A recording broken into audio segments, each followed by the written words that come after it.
কৰিছ? এয়া এইটো পুৰা ফুল, এইটো এতিয়া মই বন্ধ কৰিম।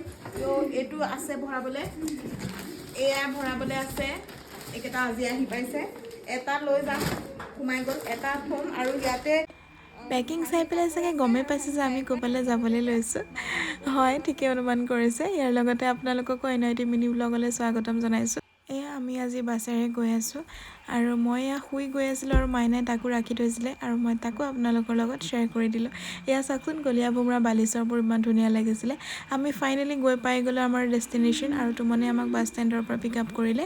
এয়া গৈ আছোঁ আমি আমাৰ ঘৰলৈ, কৈ দিলোঁ আপোনালোকক। আৰু এয়া বৌ হাঁহিক চাবলৈ আহিছিলে আৰু এয়া সন্ধিয়াৰ দৃশ্য, আমাৰ এটা মেহফিল বহি গৈছে ক্ৰিকেট খেল চাই চাই। ঘৰৰ যিহেতুকে চবেই খেল চাই, গতিকে সন্ধিয়া একেলগে চাহ খাই পেলাই আমি খেল চাই আছিলোঁ।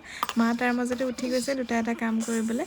আৰু এয়া হৈছে হাঁহিৰ ককায়েকবোৰ, 5টা ককায়েকৰ মাজত ইহঁত দুজনীয়ে ছোৱালী। এজনী হৈছে আমাৰ হাঁহি আৰু এজনী হৈছে দাদাৰ ছোৱালী ফুচকি।